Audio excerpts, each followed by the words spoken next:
বর্ষা পার হয়ে শরৎকাল চলে আসছে, তবে বর্ষাকালে এতটা বৃষ্টি দেখা যায়নি। গতকাল যতটা পরিমাণের বৃষ্টি দেখা যাচ্ছে, যাই হোক আশেপাশে বৃষ্টির জন্য অবস্থা বা পরিস্থিতি খুবই খারাপ, তার জন্য খুবই খারাপ লাগতেছে।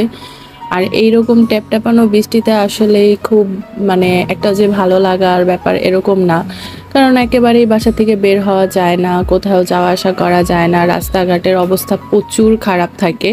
আর আমরা যারা বের হই বাসার থেকে তাদের অবস্থা তো আরও বেশি খারাপ, না বের হওয়া যায় না শান্তি মতন রাস্তা দিয়ে হাঁটা যায়। আর এই বৃষ্টি হওয়ার আগে থেকেই অনেক গরম ছিল, খুবই ভ্যাপসা একটা গরম। আর এই গরমে আমার মনে হয় আমার মতো অনেকেরই ঠান্ডা লেগে গেছে, কার কেমন লাগছে আমি জানি না, তবে আমার প্রচুর ঠান্ডা লেগে গেছে, গরম ঠান্ডা যেটাকে বলা হয়। আর কিছুদিন আগে থেকেই আমার আসলে ভাজা পোড়া বা কোনো কিছু বানিয়ে খেতে ইচ্ছে করতেছিল, কিন্তু যেহেতু অনেক গরম ছিল, একদম রান্নাঘরে যাওয়ার মতো কোনো পরিস্থিতি ছিল না, একদম একেবারে গরমের অবস্থা খুবই খারাপ। যার কারণে দেখলাম যে আজকে একটু বৃষ্টি বৃষ্টি হচ্ছে, চিন্তা করলাম যে আজকে কিছু বানিয়ে খাই। তো কি বানাবো সেই চিন্তা করে চলে গেলাম ফ্রিজ খুলে দেখতে যে আসলে ফ্রিজে কি আছে। তো ফ্রিজে গিয়ে দেখলাম যে এই তো 2 টুকরো মাংস আছে। তো চিন্তা করলাম যে যাই হোক তাহলে আজকে মাংস দিয়ে কিছু বানাই।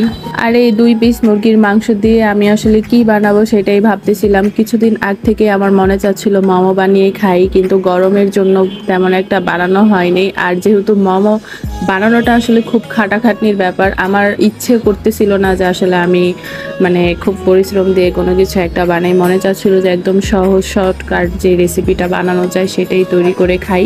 মাংস ভিজিয়ে চলে গেলাম জাম্বুরার কাছে, কারণ আমার ইচ্ছে করতেছিল কোনো কিছু ভর্তা বানিয়ে খাওয়ার জন্য, যেহেতু মাংস ভিজতে খুব সময় লাগবে আর বানাতেও সময় লাগবে, তার জন্য চিন্তা করলাম যে এখন কোনো কিছু বানিয়ে খাই। এরপর দেখলাম যে জাম্বুরা আছে, আর এই জাম্বুরাগুলো কিন্তু কেনা ছিল না, এগুলো গাছের জাম্বুরা ছিল।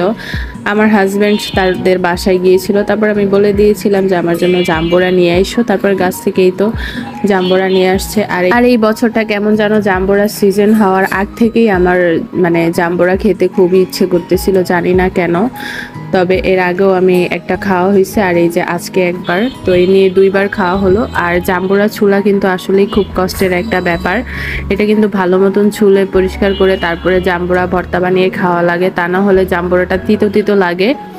আর এখন আমি জাম্বুরা ভর্তাতে একটু ধনিয়া পাতা কুচি দিয়ে দিচ্ছি। আমি জানি না ধনিয়া পাতা কুচি খায় কিনা জাম্বুরা ভর্তায়, তবে আমি দেই, আমার কাছে ভালো লাগে, ধনিয়া পাতার যে ফ্লেভারটা সেটা আসে। এই তো আমার জাম্বুরা মাখা কমপ্লিট হয়ে গিয়েছে। আর পরিবেশটা যদি একটু ঠান্ডা প্রকৃতি থাকে তাহলে আসলে অনেক কিছুই বানাতে ইচ্ছা করে, আর যদি একটু গরম গরম ভাব থাকে তাহলে গরমের সিজনে আসলে গরমের দিনে না কোনো কিছু করতে ভালো লাগে, না কোনো কিছু খেতে ভালো লাগে, কোনো কিছুই ভালো লাগে না, একেবারেই গরম ছাড়া আর ঠান্ডা পানি খাওয়া ছাড়া আমার কাছে কোনো কিছুই ভালো লাগে না। আর ওই যে প্রথমে আমি চিকেনটাকে ভিজিয়ে রেখেছিলাম, তা এখন আমি চিকেন ফিঙ্গার ফ্রাই রেসিপিটা বানাবো, যার কারণে আমি মাংসটা কিছুক্ষণের জন্য রেখে তারপরে আমি রেখে দিই এক সাইডে প্রায় 1 ঘন্টা 2 ঘন্টার মতন।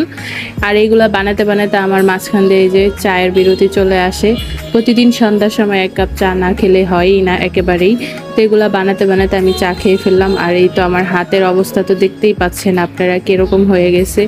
আমি সব কিছু চামচের থেকে আমার হাত ব্যবহার আমার কাছে বেশি ভালো লাগে, মনে হয় চামচ দিয়ে কোনো কিছু মাখানো বা করার থেকে বেটার হাত দিয়ে মাখানোটা, এটার টেস্টটা বেশি বাড়ায়া দেয়।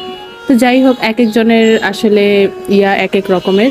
তো এখন আমার সবগুলো বানানো কমপ্লিট হয়ে গিয়েছে, তো আমি এখন এক একটা করে তেলের মধ্যে ভালোভাবে ভেজে নিব। আর এই ভাজাটা খুব সুন্দর করে ভেজে নিতে হবে। প্রথমেই তেলটাকে ভালোভাবে গরম করে তারপরে চিকেনের যে ফিঙ্গারগুলা সেগুলা এক একটা করে ছেড়ে দিতে হবে, তাহলে ভাজাটা খুব সুন্দর হবে। আর প্রথমেই এক পিঠ ভালোভাবে ভেজে তারপরে অপর পিঠটা উল্টিয়ে দিতে হবে। আর এই ভাজার কালারটা সম্পূর্ণ ডিপেন্ড করে আপনার ওপরে, আপনি কীরকম কালার করতে চাচ্ছেন, একটু গাঢ় বাদামি নাকি একটু হালকা বাদামি, সেটা আপনার উপর ডিপেন্ড করে। আমি একটু ভাজাটা একটু বেশি পছন্দ করি, তাই আমি আমার মন মতন ভেজে নিলাম।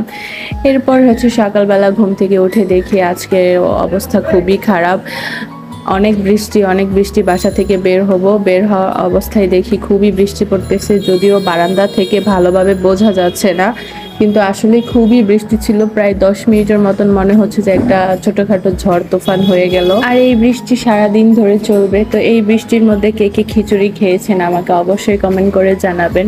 আর আমার আজকের এই ভিডিওটা আপনাদের সবার কাছে কেমন লাগলো সবাই জানাবেন।